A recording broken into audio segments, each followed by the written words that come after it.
Being asked to verify your identity on Fiverr?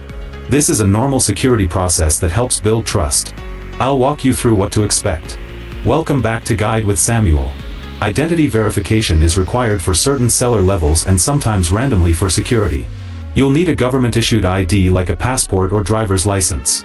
Fiverr will guide you through taking photos of your ID and sometimes a selfie for matching. The process is secure and designed to protect your personal information.